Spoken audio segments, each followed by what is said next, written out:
Assalamualaikum warahmatullahi wabarakatuh, adik-adik semuanya. Kembali lagi di YouTube channel Arsitek Molekuler. Kali ini kita akan membahas tentang soal beserta jawaban dari soal-soal UTBK, terutama mata pelajaran kimia. Untuk yang baru gabung, jangan lupa untuk di-subscribe. Dan apabila ada pertanyaan yang ingin ditanyakan, langsung saja ajukan di kolom komentar. Oke, untuk soal yang pertama adalah pada reaksi berikut senyawa yang bersifat asam menurut Bronsted-Lowry adalah seperti yang kita ketahui berdasarkan Bronsted-Lowry didefinisikan asam itu sebagai donor proton atau yang bermuatan positif H+ dan basa sebagai akseptor proton yang artinya dia akan mengikat H+ yang dimana berarti nanti spesiesnya bermuatan negatif supaya bisa mengikat H+ begitu. Nah, dari kedua reaksi ini HCO3- plus HF dia menghasilkan H2CO3 yang netral, kemudian menghasilkan F- juga. Kemudian yang reaksi kedua NH3 ditambah NH3 menjadi NH4+ plus NH2-. Di reaksi yang kedua ini tidak ada perubahan spesies ya, tidak ada terbentuk spesies yang netral hasilnya.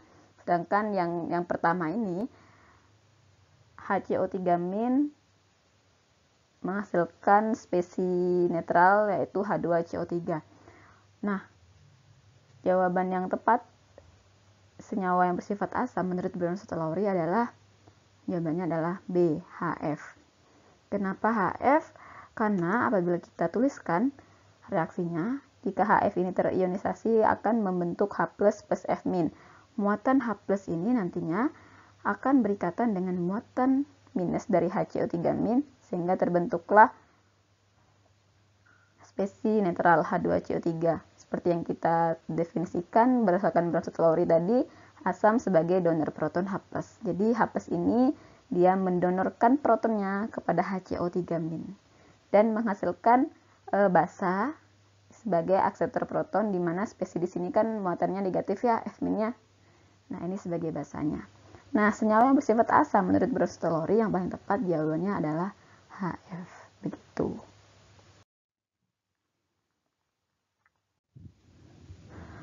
Oke, untuk soal yang nomor 2 adalah magnesium hidroksida terdapat pada obat mah dengan Kb1 1 kali 10 pangkat 5 dan Kb2 sebesar 4 kali 10 pangkat 10.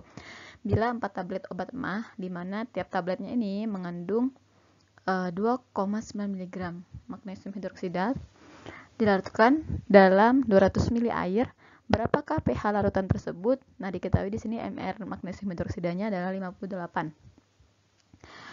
Oke, rumus yang digunakan adalah OH- sama dengan akar KB1 dikali MB. Di sini digunakan KB1 karena nilai KB1 ini lebih besar dibandingkan dengan KB2, sehingga nilai KB2 ini diabaikan. Dicari dengan rumus OH- karena di sini magnesium MgOH ya, ada OH-nya, makanya di sini dicari OH-nya menggunakan rumus OH-. Nah, sebelumnya kita mencari masanya molarnya dulu atau M besar. MB dengan rumus N kali V mol kali volume dan diuraikan menjadi massa per mR kali 1000 per volume. Di sini masanya dalam bentuk gram ya. Nah, sehingga 4 di mana 4 tablet dikali 2,9 di mana satu tablet itu kan mengandung 2,9 mg. Di sini satuannya gram, sehingga 1 mg itu sama dengan 10 pangkat min 3, sehingga di sini dikalikan 10 pangkat min 3. 4 tablet dikali 2,9 kali 10 pangkat min 3 dibagi mR dari MgOH2 sebesar 58 dikali 1000 dibagi volumenya adalah 200 ml. Di sini kan dilarutkan dalam air sebanyak 200 ml, sehingga diperoleh massa molar M besar 10 pangkat min 3 M.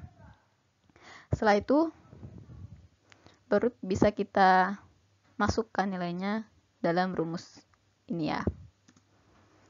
OH- sama dengan akar KB1 dikali MB, KB-nya sebesar 10 pangkat min 5 dikali M-nya 10 pangkat min 3, sehingga diperoleh hasil 10 pangkat min 4M. Selanjutnya mencari pH melalui pOH dulu. pOH diperoleh 10 pangkat min 4. Rumusnya adalah min log OH min. Min log 10 pangkat min 4. Dimasukkan ya. Ini. Kemudian diperolehlah 4. Jadi min log 10 pangkat min 4 ini diperoleh nilai pOH-nya sebesar 4. Selanjutnya mencari pH, berarti pH itu kan 14 ya. 14 dikurangi pOH, 14 dikurangi 4. Nilainya adalah 10, maka pH larutan tersebut adalah 10. Kalau 10 ini berarti dia basa ya. Soal ketiga, sebanyak 200 ml larutan NaOH dicampurkan dengan 600 ml larutan HNO2, di mana Ka-nya ini 2 kali 10 pangkat min 5. Kedua larutan itu memiliki konsentrasi yang sama, maka pH larutan yang terbentuk berapa? Dan di sini diketahui log 4 itu adalah 0,6. Nah, konsentrasi NaOH dan HNO2 memiliki konsentrasi yang sama, jadi kita bisa mengasumsikan bahwa konsentrasinya itu 1 molar saja, begitu ya. Nah, kita mencari molnya dulu, mol dari NaOH dan HNO2 dengan rumus ini, rumus N sama dengan M kali V. Nah, di mana konsentrasi molarnya itu 1 dikali volume dari NaOH adalah 200 ml, sehingga di sini diperoleh 200 mmol. Berhubung di sini HNO2 ini larutannya terdiri dari HNO2 yang merupakan asam lemah dan NaOH yang merupakan basa kuat, maka untuk mengetahui pH kita menggunakan reaksi mula-mula, reaksi dan sisa. Jadi menggunakan persamaan reaksi seperti ini. Tidak bisa langsung dimasukkan ke dalam rumus karena larutannya ini terdiri dari asam lemah dan basa kuat. Dan NaNO2 ini adalah garamnya. Mol mula-mula HNO2 adalah 600 mmol. Kemudian yang NaOH 200 mmol. Di sini garamnya belum diketahui ya. Nah, untuk reaksi pembatasnya digunakan mol yang terkecil. Berarti mol yang terkecil adalah milik NaOH, sehingga di sini reaksi karena koefisiennya sama-sama 1 di depan ini, HNO2 memiliki koefisien 1 dan NaOH juga memiliki koefisien 1, maka langsung saja 200 ini diturunkan. Kemudian setelah reaksi molnya juga 200 dan garamnya 200, sehingga sisanya dari HNO2 ini sebesar 400, kemudian NaOH ini habis bereaksi, diperoleh 0 ya, habis bereaksi, dan untuk garamnya adalah 200. Tuh. Selanjutnya langsung memasukkan ke dalam rumus. Kita akan mencari H+ kan, ini asam lemah. Jadi H+ sama dengan Ka kali konsentrasi asam lemah dibagi konsentrasi garamnya. Dimana Ka ini diketahui 2 kali 10 pangkat min 5, langsung saja dimasukkan. Dikali konsentrasi asamnya 400, kemudian konsentrasi garamnya 200. Dan diperoleh nilai 4 kali 10 pangkat min 5. Kemudian mencari pH dengan rumus sama dengan min log H+. H+-nya langsung saja dimasukkan, min log 4 kali 10 pangkat min 5, sehingga ini jadi turun ya. 5-nya jadi pindah di sini, 5 min log 4. Log 4 diketahui 0,6. 5 dikurangi 0,6 sama dengan 4,4. Maka jawabannya adalah yang A. Soal yang keempat, suatu senyawa dengan MR80 mengandung 40% massa unsur X, di mana airnya itu 32. Dan sisa unsurnya adalah unsur Y, di mana unsur Y ini memiliki AR sebesar 16. Maka rumus molekul senyawa tersebut berapa? Nah, cara yang pertama adalah kita harus menentukan persen unsur Y ini ya. Kan diketahui persen unsur X itu 40%. Nah, apabila dalam suatu unsur itu dia terdiri maksimal adalah 100%, maka Untuk mengetahui unsur Y, kita tinggal mengurangi 100% dikurangi 40%, dikurangi unsur X-nya, maka diperoleh unsur Y sebesar 60%. Dan diasumsikan bahwa 40% dan 60% ini adalah massa dari masing-masing unsurnya, sehingga unsur X di sini memiliki massa 40 gram dan unsur Y memiliki massa 60 gram. Kemudian yang kedua adalah mencari mol dari masing-masing unsur, mol unsur X. Rumusnya adalah massa per mR. Karena di sini adalah unsur tunggal, maka digunakan AR ya, karena unsur itu kan satu tunggal, satu atom saja, maka di sini digunakan AR.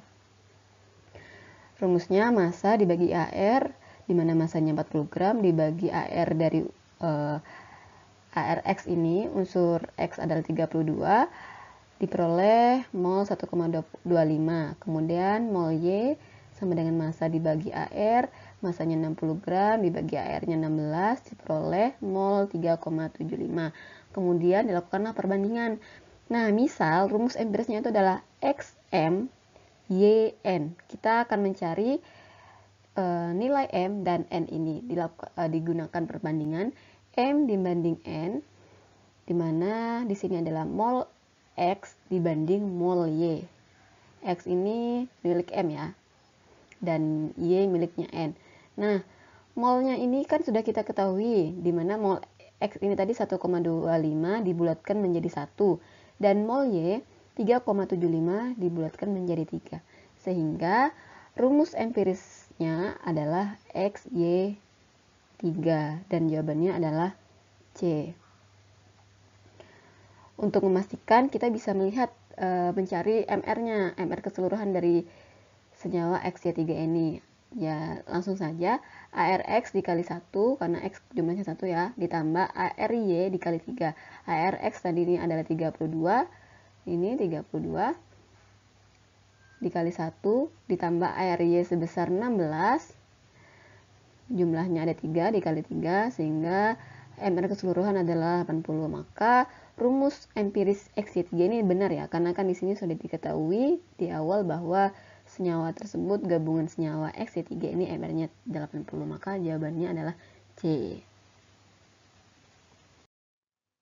Soal yang kelima, elektrolisis larutan AgNO3 menghasilkan 10,8 gram endapan perak atau Ag, di mana air Ag itu adalah 108. Bila arus yang digunakan itu adalah sama untuk mereduksi MnO4- menjadi Mn2+, maka jumlah mol Mn2+ yang dihasilkan berapa? Pertama kita tuliskan dulu reaksi elektrolisisnya. Reaksi elektrolisis AgNO3 di sini Ag+ menjadi Ag. Ag+ di sini muatannya positif 1, positif ya 1, sehingga biloxnya adalah 1+. Biloxnya atau bilangan oksidasinya adalah 1+. Di sini Ag tidak bermuatan 0. Sehingga dari 1+ menjadi 0, dia itu selisih berapa elektron? Ya, 1 elektron ya, selisih 1 elektron. Maka reaksinya adalah Ag+ plus 1 elektron, atau bisa dituliskan elektron saja menjadi Ag. Maka jumlah mol elektronnya adalah 1. Di sini jumlah mol elektron untuk Ag dibuat permisalan YAG sebagai YAG. Kemudian reaksi reduksi MnO4- menjadi Mn2+. MnO4- bilox Mn dalam O4- ini adalah 7+. Bilangan oksidasinya 7+, menjadi Mn2+. Berarti di sini setelah tereduksi biloxnya berubah menjadi +2. Selisihnya berarti berapa? 5 ya. Oke. Maka reaksinya adalah MnO4- ditambah 5 elektron, karena selisih biloxnya ini adalah 5, menjadi Mn2+, sehingga jumlah mol elektron untuk Mn adalah 5. Dibuat permisalan YMN.